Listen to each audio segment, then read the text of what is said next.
Students, कैसे हो आप सब? अच्छे हो? चलो, आपको और बेहतर बनाना चाहते हैं हम, और इसी क्रम में हम आपको पढ़ाने वाले हैं आज जीरो ऑर्डर ऑफ रिएक्शन। आप कहेंगे कि हमने तो जीरो ऑर्डर रिएक्शन पढ़ा है। हाँ, हमने पढ़ाया आपको, लेकिन कुछ नई बात मैं आपको बताने वाला हूँ आज की वीडियो में। आज की वीडियो में हम आपको बताने वाले हैं कि जीरो ऑर्डर रिएक्शन किसे कहते हैं, उसको ग्राफ से कैसे देखें, उसके लिए गणितीय व्यंजक प्राप्त कैसे करें, और साथ ही साथ उस पर न्यूमेरिकल कैसे करें, यहाँ तक कि उसके जो हाफ जीवन काल होते हैं ना, हाफ लाइफ पीरियड, उसके बारे में भी हम लोग पढ़ने वाले हैं। तो हो जाइए शुरू, कलम कॉपी निकालिए और हमारे साथ तैयार हो जाइए। तो सबसे पहले जानिए कि क्या है जीरो ऑर्डर रिएक्शन। तो ये देखिए, अगर एक रिएक्शन रिएक्टेंट से प्रोडक्ट दिया हुआ है, ये अभिक्रिया जीरो ऑर्डर रिएक्शन है या नहीं, तो जान जाएंगे। अगर हम इसके रेट जान जाते तो रेट इक्वल टू, अगर आर के पावर 0 है, बेशक आप कह देंगे कि ये शून्य कोटि की अभिक्रिया है। अगर जानते हो दोस्त, अगर यही रेट जो है ना, पावर अगर यहाँ पर 1 कर दो तो प्रथम कोटि की अभिक्रिया हो गई। अगर यही रेट लिख करके किसी ने यहाँ पावर 3 कर दिया तो कोई बात नहीं, थर्ड कोटि की अभिक्रिया हो गई, कोई घबराने की जरूरत नहीं है। इसी को डेफिनेशन के रूप में लिख दो कि जो कॉन्सेंट्रेशन है उसके पावर अगर 0 हो जाता है तो उसको शून्य कोटि की अभिक्रिया कहते हैं। तो आइए देखते हैं कैसे हम लोग लिखते हैं इसको। वह रासायनिक अभिक्रिया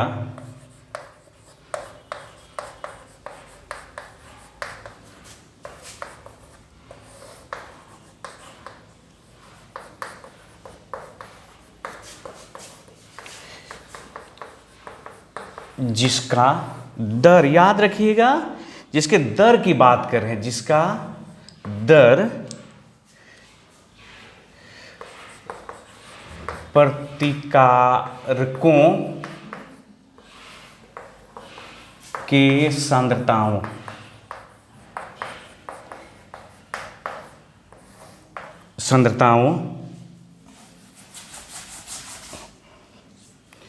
के 0वें घात होने चाहिए, लेकिन कौन से घात होने चाहिए? जीरोथ पावर 0वें घात के समानुपाती हो, 0वें घात के समानुपाती हो।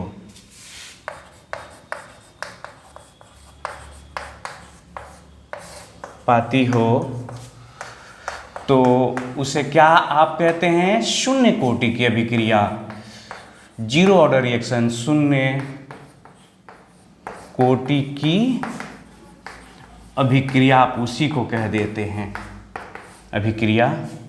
तो उसे शून्य कोटि की अभिक्रिया कहते हैं। ध्यान दीजिए, इसी परिभाषा को, शून्य कोटि की अभिक्रिया को एक और तरीके से कह सकते हैं। जब किसी चीज की पावर आपने जब 0 कर दिए तो 1 हो गया ना, तो इसका मतलब कि इसमें तो सांद्रता जैसा चीज ही नहीं रहा। तो आप इस तरह से डिफाइन करते हैं कि वह रासायनिक अभिक्रिया, जिस रासायनिक अभिक्रिया का जो दर है वो प्रतिकारक के सांद्रता से स्वतंत्र है। मतलब दर जो है सांद्रता पर निर्भर ही नहीं करता। तो अगर दर, कोई अभिक्रिया है, उस अभिक्रिया का दर का मतलब प्रतिकारक की सांद्रता पर निर्भर ही न करे, तो समझ लेंगे वो शून्य कोटि की अभिक्रिया है। तो ऐसे लिखेंगे, या करके मैं एक दूसरे पदों में लिख देता हूं इसको, ध्यान से देखिए। या वह रासायनिक अभिक्रिया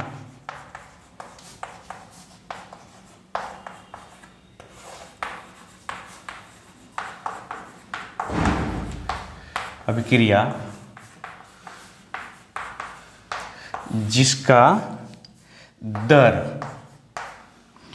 प्रतिकारक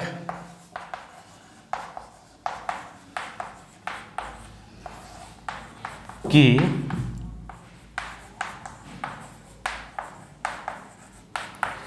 सांद्रताओं पर निर्भर ही नहीं करे, निर्भर नहीं करता है। कितनी बड़ी बात हो गई, निर्भर नहीं करता है। उसे क्या कहते हैं आप? उसे जीरो ऑर्डर ऑफ रिएक्शन कहते हैं। तो वह रासायनिक अभिक्रिया जिसका दर जो है प्रतिकारक की सांद्रता पर निर्भर ही न करे, उसे शून्य कोटि की अभिक्रिया कहते हैं। मतलब जिस रासायनिक अभिक्रिया का दर प्रतिकारक की सांद्रता से स्वतंत्र हो, आजाद हो, आपकी तरह, तो उसको क्या बोलेंगे हम लोग? शून्य कोटि की अभिक्रिया कहेंगे। पता, आप इसको एक और भी तरीके से कह सकते हो, तो भी लिख देते हैं, आपके काम आएगा। कभी क्वेश्चन अगर बनाना हो जरा ध्यान दीजिएगा। या वह रासायनिक अभिक्रिया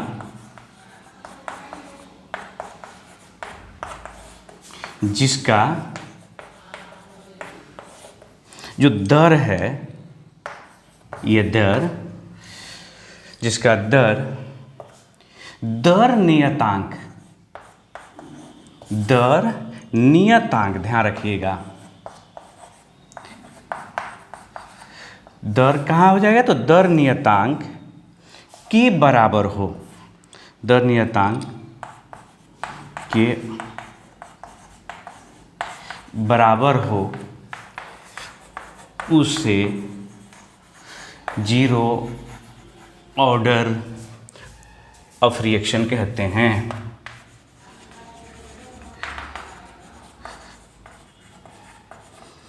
कहेंगे कि ये थोड़ी कम बात समझ में आई, बिल्कुल घबराइए नहीं, हम हैं ना आपके लिए, न कि समझ में आएगा हमारे रहते हुए भी।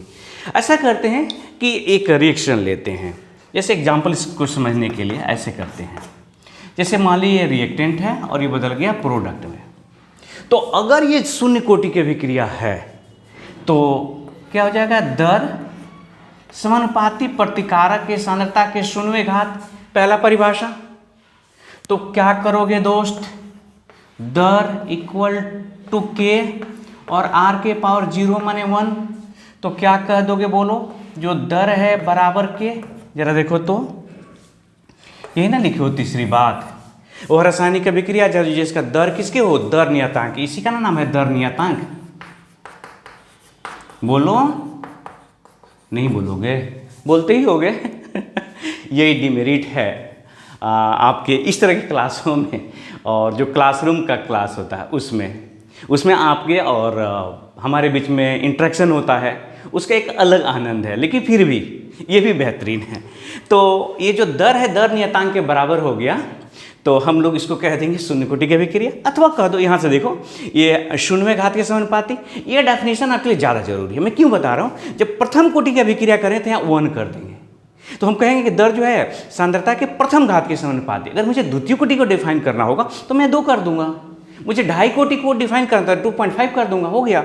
और देखो यहाँ पर कि सांद्रता से समाप्त हो गया ना, इसमें सांद्रता जैसा कोई पद ही नहीं है, तो आप दूसरा और तीसरा बात देख लीजिए। अब जो महत्वपूर्ण बात है वो ये है कि अगर मुझे इसको ग्राफ के रूप में खींचना है तो मैं यहाँ पर ग्राफ खींच रहा हूँ, और कहाँ खींच दें? यहीं पर खींच रहे हैं, देखिए लिखा हुआ दर बराबर के लिखा है ना, दर बराबर के, दर बराबर के। दोस्त, क्या दर बराबर मैं 0 प्लस के लिख दूंगा तो आप नाराज हो जाएंगे? हमें नहीं लगता, नहीं होंगे तो आगे देखो। अगर हमने दर बराबर 0 गुने सांद्रता आप प्लस के लिख दिया तो देखो, तो अभी तो सेम ही है ना, इसमें क्या फ़र्क है? कोई फ़र्क नहीं। लेकिन एक बेहतरीन काम हो गया। आपको मैं एक बात बता दूं कि मैंने ग्राफ कैसे खींचे, स्ट्रेट लाइन का जो ग्राफ होता है उसके लिए एक वीडियो बनाया हुआ है, आप सर्च कर लेंगे, देखेंगे कैसे ग्राफ खींचेंगे। तो देखो, ये तो y हो गया ना, ये m हुआ, ये x हुआ, और ये क्या हुआ? c हुआ। तो मैं ग्राफ जो है यहाँ खींच देता हूँ जगह के अभाव में। उसी ग्राफ को ज़रा ध्यान दीजिएगा, मैं उम्मीद करता हूँ कि आप लोगों को दिख रहा होगा। ये है y की जगह पर क्या है? दर है, और ये है आपका सांद्रता, और m जो है tan थीटा 0। जब tan थीटा 0 हो जाए तो ग्राफ बिल्कुल स्ट्रेट लाइन में, हाँ आपने पढ़ा हुआ है अगर, तो ये आप सही कर लेंगे, tan थीटा हो गया 0। हम लोग इसको यही स्लोप है, ढाल हो गया। तो ये हो गया आपका दर और सांद्रता के बीच किसके लिए? शून्य कोटि की अभिक्रिया के लिए। तो आइए देखते हैं इसके लिए गणितीय व्यंजक क्या है, तब तक आप इसे नोट करिए, फिर इसके लिए गणितीय व्यंजक। तो आइए स्टूडेंट्स, आप में कुछ और एनर्जी भर दूं मैं और विज्ञान की समझ को और डेवलप करूं। इसके लिए हमने क्या टॉपिक बना दिया? Mathematical expression for zero order of reaction. जो शून्य कोटि की अभिक्रिया जिसका हमने डेफिनेशन दिया, हम चाहते हैं आप उसके लिए गणितीय व्यंजक निकाल लें और उस गणितीय व्यंजक से हजारों हजार सवाल आप स्वयं सॉल्व करें। तो कैसे हम निकालें? तो एक काल्पनिक रिएक्शन हम लोग मान लेते हैं। माना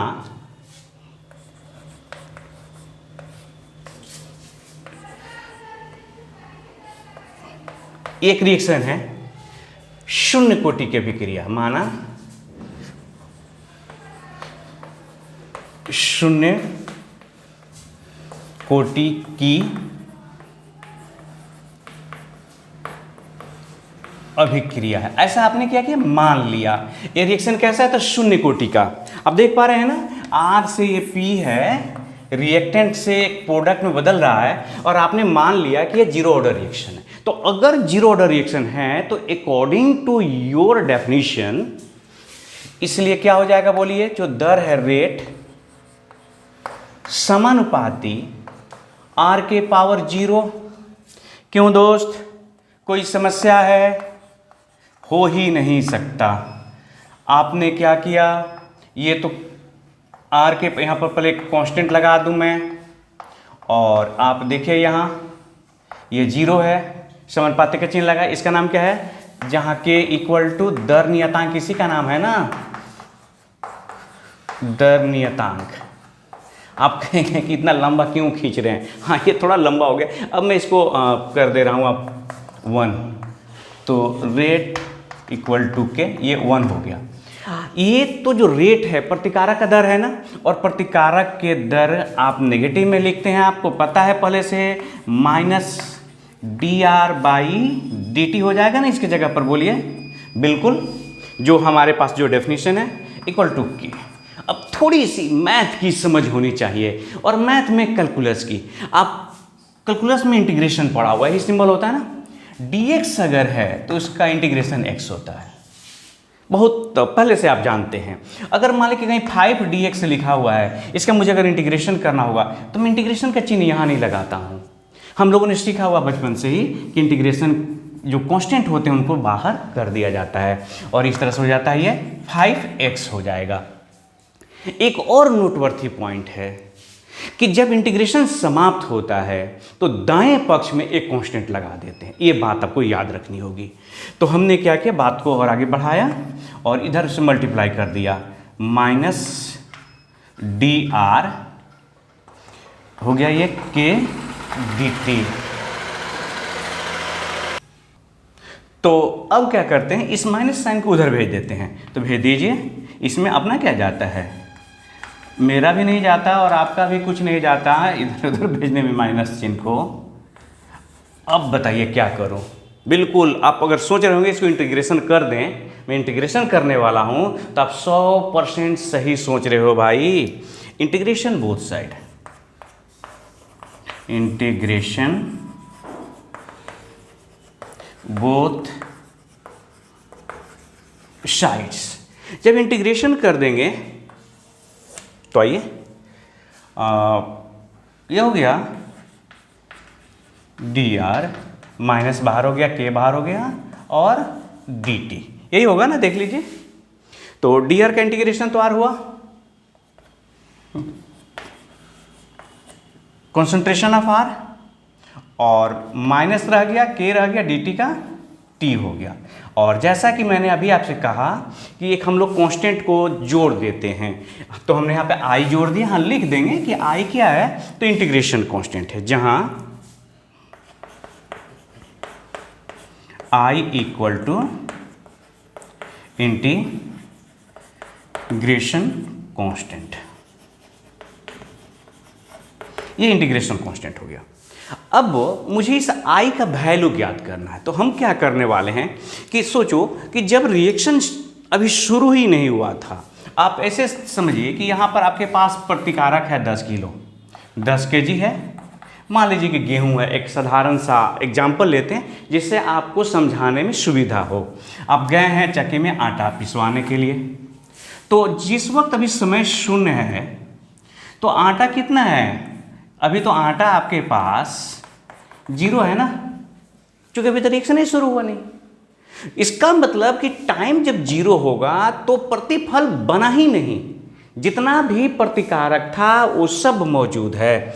तो देखिए कैसे निकालते हैं, जब t बराबर 0, जब समय शून्य है, तब ये जो r है, r जो कि कुछ बदला हुआ है, तो ये कंप्लीट अभी r0 के बराबर होगा। r0 का मतलब समझना होगा, अब इसका मतलब होगा शुरू की सांद्रता, मैंने यहाँ पर अगर देखें तो 10 kg जितना हमने लिया था, टाइम अभी शुरू हुआ, तो ये भाई r जो है r0 के बराबर यहाँ पर लिख देते हैं। यहाँ ये r0 क्या है, तो शुरू की सांद्रता है, सांद्रता। अब आइए यहां से देखिए, अगर मान लीजिए एक स्टेप और आगे बढ़ाते हैं, तो अब ये जो हम इस वैल्यू को इसमें रखना चाहते हैं, तो यहाँ पे इसको समीकरण अगर 1 दे दें तो फ्रॉम इक्वेशन 1, तो हम इसमें t का वैल्यू 0 रखना चाहते हैं। तो जैसे ही हमने क्या किया, ये देखिए r इक्वल टू माइनस के इंटू टी है प्लस आई है, तो जैसे हम t के वैल्यू 0 करेंगे तो r तो बदल के r0 हो गया ना, तो अब क्या हो गया ये देखिए, तो ये तो 0 हो गया, इसलिए i इक्वल टू हो गया r0। अब इस i का जो वैल्यू है समीकरण 1 में पुट कर दीजिए। i का मान समीकरण 1 में रखने पर i का मान समीकरण 1 में रखने पर रख दीजिए, देखिए क्या आता है, बहुत सिंपल है। इसमें इस i का वैल्यू यहां रखिए तो क्या हो गया बोलिए, ये हो गया r minus k t plus r0। How simple, k t को इधर लाइए, माइनस से प्लस हो गया, k t equal to r0 minus r, और इसी को तो हम लोग शून्य कोटि की अभिक्रिया का समीकरण कहते हैं। अक्सर इसमें से k या t का वैल्यू निकालना रहता है जब r या r0 आपको पता रहेगा। तो अगर मुझे t बराबर लिखना हो, इसलिए t इक्वल टू 1/k क्या हो गया, ये देखिए r0 माइनस r के बराबर, बस हो गया, सिंपल सा, कोई ज़्यादा दिमाग नहीं लगाना है। यहाँ हमने आपसे कहा था कि शून्य कोटि की अभिक्रिया का जो गणितीय व्यंजक है वो तो निकल गया समय के लिए। अब हम चाहते हैं कि इसको ग्राफ के रूप में दिखाएं, ग्राफिकल मेथड से। तो यहाँ पर जगह है, थोड़ा सा मैं लिख देता हूँ, थोड़ा सा मैनेज करने जा रहा हूँ। यहाँ पर रखने पर मैं यहाँ लिख देता हूँ, रखने पर, बस अब हमारा काम हो गया। यहाँ देखिए, हम चाहते हैं कि ये आप इक्वेशन ले लें, चूंकि k t equal to r0 minus r, आप लाइए इसको इधर, r equal to minus k t plus r0। बोलिए स्टूडेंट्स, क्या कोई समस्या है? अरे है तब भी मुस्कुराओ भाई, समस्या में आपको छोड़ के नहीं जाएंगे हम। क्या थे, कुछ तो नहीं किया हमने, इसको यहाँ ला दिया उसको वहाँ कर दिया, कैसे, ये हमने क्यों किया, ये समझना बेहद जरूरी है। क्योंकि मुझे पता है कि ये कॉन्सेंट्रेशन ऑफ रिएक्टेंट है जो कि लगातार वैरी कर रहा है, जैसे भी क्रिया शुरू हो रही तक घट रहा है, ये घट रहा है ना, और ये r0 शुरू की सांद्रता है, ये तो कभी घटती बढ़ती नहीं, तो कांस्टेंट है। आपका जब जन्म हुआ तो आप 3 kg के थे, आज 75 किलो हो गए, 50 किलो हो गए, 60 किलो हो गए, लेकिन जब भी कोई कहेगा कि जन्म हुआ तो कितनी आपका वजन था, तो 3 केजी, तो फिक्स राशि हुई ना। तो ये हो गया शुरू का सांद्रता जो कि एकदम कांस्टेंट है, फिक्स, वो नहीं बदलता। अब गेहूं लिए थे 10 किलो, बाद में घटते घटते 6 kilo, 4 kilo, 3 kilo, 2 kilo, 1 kilo हुआ, लेकिन शुरू में जब बात चलेगी कि समय शून्य था तो गेहूं कितना था, तो 10 किलो। तो ये कांस्टेंट राशि है। तो मैं चाह रहा था कि इसको y बराबर mx प्लस c के फॉर्म में ला दूं, तो देखिए मैं सफल हो पाया हूं। ये हो गया आपका y वेरिएबल है, ये हो गया आपका m एक कांस्टेंट है, और ये t है जो कि वेरिएबल है, और ये भी क्या है, कांस्टेंट हो गया। तो हो गया ये c। तो देखिए y का ना, y बराबर mx प्लस से, सॉरी mx लिखना था यहाँ, mx प्लस c। तो खींच दीजिए ग्राफ। यहाँ देखिए y की जगह पर क्या है आपके पास, कॉन्सेंट्रेशन सांद्रता है, आप चाहें तो लिख सकते हैं लैंग्वेज में सांद्रता है। यहाँ पर क्या है, तो टाइम है, समय है, देख रहे हैं आप t। r का वैल्यू कितना है, ये c है, यहाँ से c काटते हैं, आप जानते होंगे, ये r0 हो गया, r0।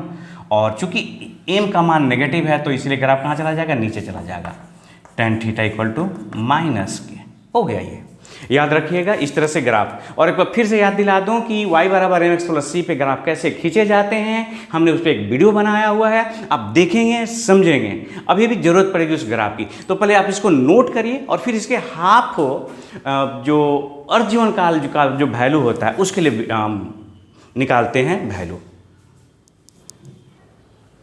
आइए स्टूडेंट अब समझते हैं half life period of zero order of reaction, अर्ध जीवन काल। अर्ध जीवन काल का मतलब हुआ कि आधा समाप्त होने में, आप 10 किलो गेहूं लिए हुए थे और ये आटा के रूप में बदल रहा था, तो कभी घटते घटते 5 किलो होगा ना, तो 5 किलो होने में कुछ तो टाइम लगेगा, तो जितना टाइम लग गया उसी को अर्ध जीवन काल कहेंगे। अगर ये 20 किलो होता तो कभी ना कभी तो 10 किलो होता, तो 10 किलो होने में जितना टाइम लग जाएगा उसको, उसका अर्ध जीवन काल। मतलब प्रतिकारक की सांद्रता आधी होने में जितना समय लगता है उस समय को, उस अभिक्रिया का अर्ध जीवन काल कहते हैं। ऐसे लिखते हैं, प्रतिकारक की सांद्रता आधी होने में, आधी होने में जितना समय लगता है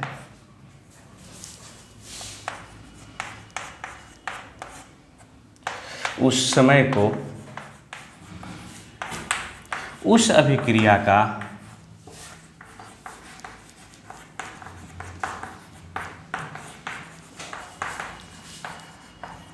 अर्ध जीवन काल कहते हैं, अर्ध जीवन काल कहते हैं। आपको याद रखना होगा कि अर्ध जीवन काल को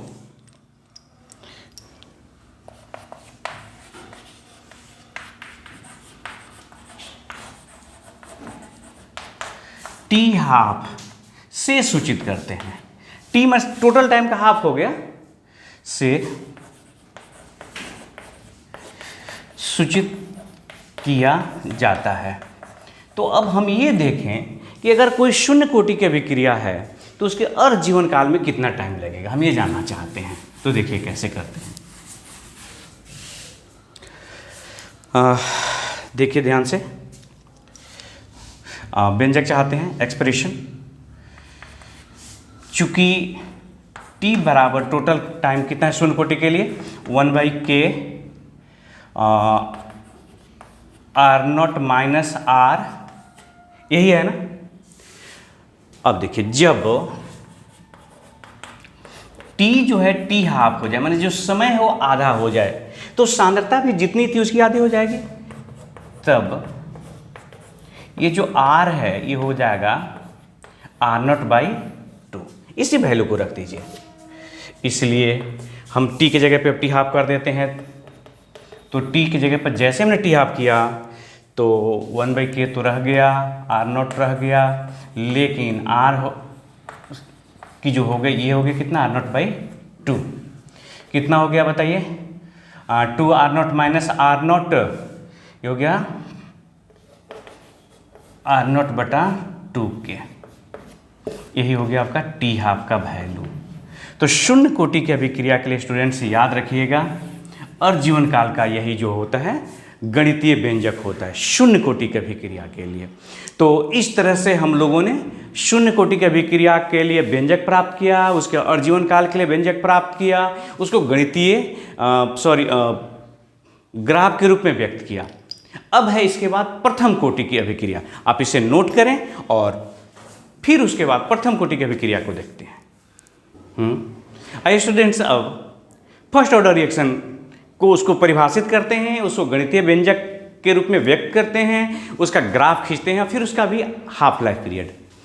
तो देखो यही है, अगर कोई रिएक्शन है R से, अगर ये P हो रहा है तो जो रेट है ना, अगर प्रतिकारक की सांद्रता के प्रथम घात के समानुपाती हो गया तो प्रथम कोटि की अभिक्रिया है।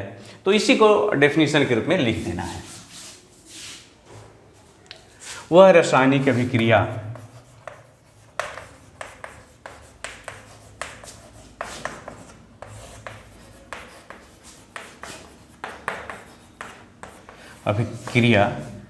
जिसका जो दर है ना, जिसका दर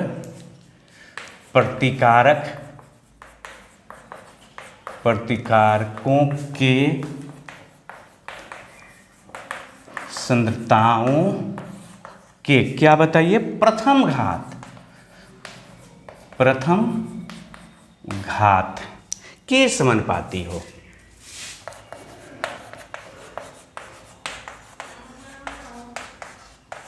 समानुपाती हो तो उसे क्या कहते हैं, उसे फर्स्ट ऑर्डर ऑफ रिएक्शन कहा जाता है। अब आइए, हमको तो इसके लिए गणितीय व्यंजक प्राप्त करना है मैथमेटिकल कैलकुलेशन के लिए। तो मान लेते हैं कि जो फर्स्ट ऑर्डर की एक अभिक्रिया निम्न प्रकार से हो रही है। माना प्रथम कोटि की कोई अभिक्रिया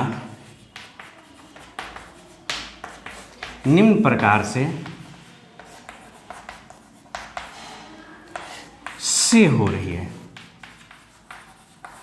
या आपका ये कि जो अभिक्रिया हमने नीचे लिखा हुआ वो प्रथम कोटि की है। तो आपने लिखा, देखिए ये है रिएक्टेंट R से प्रोडक्ट, ये प्रथम कोटि की है।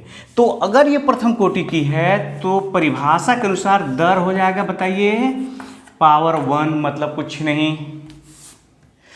तो दर हो गया, बोलिए के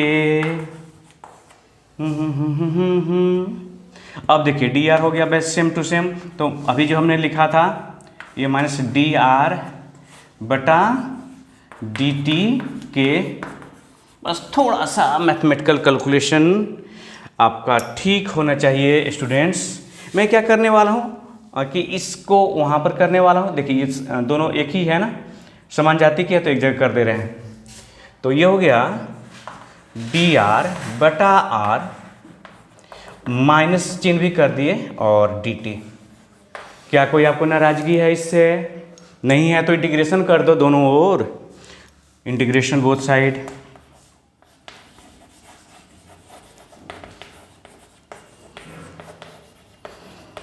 मुझे यकीन है आपको नाराजगी नहीं होगी, क्यों होगी? तो इंटीग्रेशन हो गया dr बटा r का कॉन्सेंट्रेशन सॉरी, और ये हो गया के dt। अब आपको जानना होगा कि अगर ये dx बाई x है तो ये होता है ln x, वो ये तो आपको जानना होगा। ये सूत्र है मैथमेटिक्स का, अपने मैथ वाले टीचर से संपर्क करेंगे। dx बाई x का जो इंटीग्रेशन होता है ln x होता है। तो ये हो गया, बोलिए ln। अब आप में से बहुतों के मन में ये सवाल चल रहा होगा कि ये ln क्या है, बता देता हूँ। +1, फिर ये i क्या है, तो इंटीग्रेशन कांस्टेंट है, बिल्कुल अभी जो हमने लिखा था उसी तरह से लिख देता हूँ यहाँ पर भी एक बार कि जहाँ i क्या है इंटीग्रेशन कांस्टेंट है। क्या आप लोगों को दिख रहा है यहाँ, जहाँ i इंटीग्रेशन कांस्टेंट है। अब देखिए इसके बाद हम चाहते हैं बिल्कुल उसी तरह से एलेन के बारे में मैं बात कर रहा था। देखिए तो ये जो एलेन है ना, ये नेचुरल लॉग लिखा हुआ है। अगर इसको आप लॉग लिखना चाहते हैं तो 2.303 लिख करके लॉग लिख दो। एलेन, एलेन का मतलब लॉग बेस ई को कहते हैं। ये आपको मैथ में मिलेगा। यहाँ देखिए तो फिर उसी तरह से जब हम चाहते हैं कि आई का वैल्यू निकालने तो कैसे निकालें बोलिए। जब t बराबर 0 तब r की सांद्रता इक्वल टू r0 की सांद्रता। इस वैल्यू को यहाँ इस समीकरण नंबर 1 में पुट कर दें तो हो गया ln।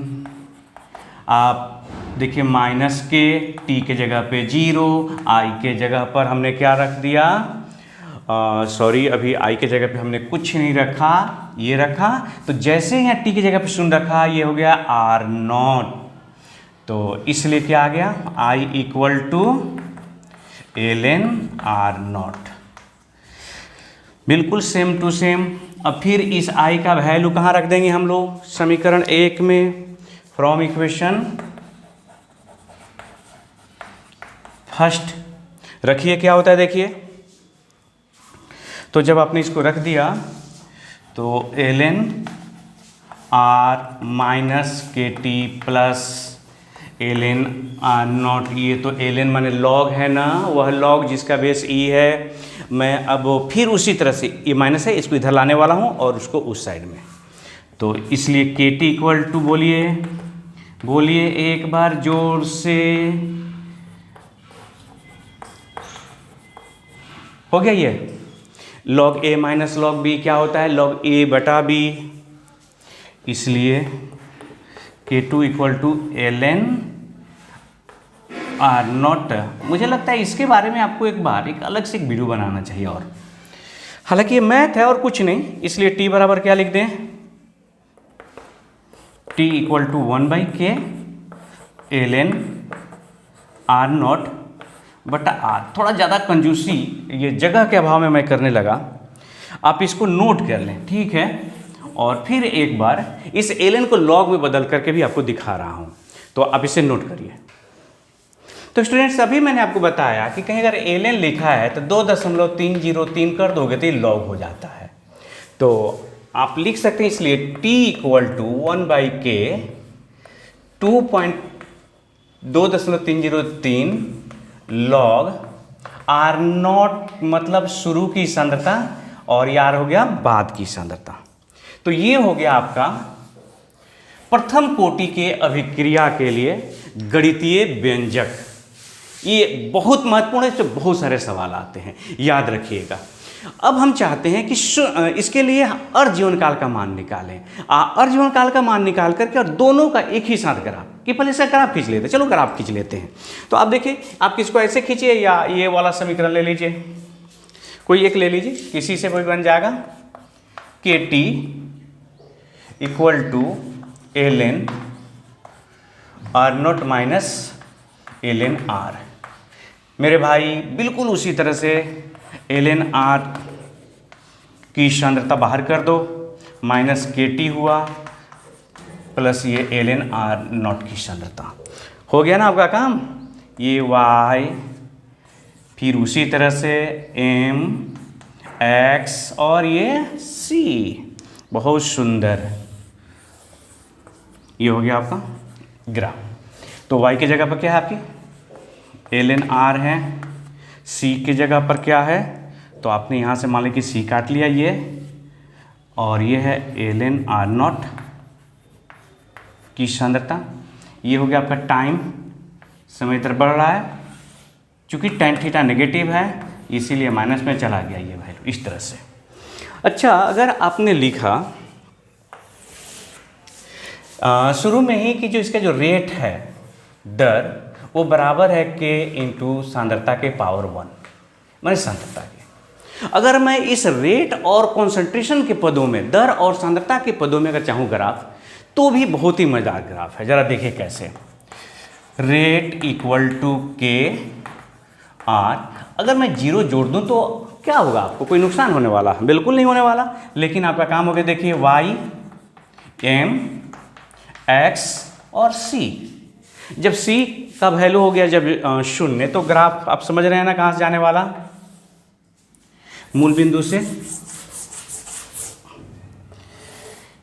डस्टर कहाँ गया मेरा, ये हो गया वाई, वाई के स्थान पे, तो ये हो गया दर, रेट, और यहां पर क्या है, तो सांद्रता है। देखिए सांद्रता, और आप मूल बिंदु से graph tan theta equal to k. आप इस तरह से भी खींच सकते हैं। अब आइए हम लोग कोशिश करते हैं ये जाने कि इसके अर्ध जीवन काल का वैल्यू कैसे निकालें, एकदम सेम टू सेम। तो हाफ लाइफ पीरियड,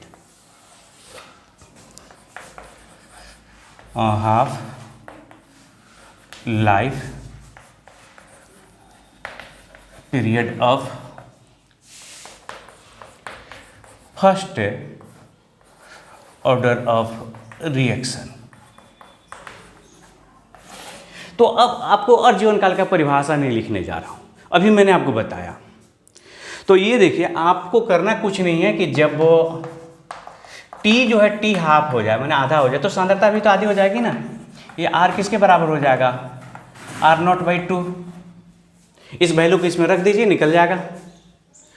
तो आपने लिखा T की जगह पे T हाफ, देखिए ये 1/k 2.303 लॉग R0 को तो आप ज्यों कहते हो रहने दीजिए, और R को जब क्या कर दिया आपने, R0/2 कर दिया। आप देख पा रहे होंगे कि ये कट गया, कितना हुआ बताइए, 2.303/k है, और लॉग बचा केवल 2। मेरे भाई लॉग 2 का मान रख दीजिए, निकल गया। तो 2.303 के लॉग 2 का मान होता है 0.3010। मैं एक वीडियो बनाने वाला हूं जिसमें आपको ये बताऊंगा कि लॉग का वैल्यू कैसे दिखते हैं, और आप इसको मल्टीप्लाई कर दीजिए, 0.693/k आ गया। तो T हाफ बराबर कितना आया, 0.693/k। क्या आप एक बहुत महत्वपूर्ण बात यहाँ देख पा रहे हैं, और जीवन काल का मान में सांद्रता नहीं है, खत्म हो गया।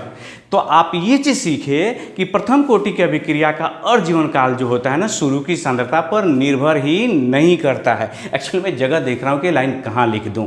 प्रथम कोटि की जो अभिक्रिया है, फर्स्ट ऑर्डर जो रिएक्शन होते हैं, शुरू की सांद्रता पर निर्भर नहीं करते। आप इसे नोट कर लीजिएगा, बहुत महत्वपूर्ण लाइन है। और फिर हमारी और आपकी भेंट होगी नेक्स्ट वीडियो में। तब तक अपना ख्याल रखिए। जय हिंद, जय भारत।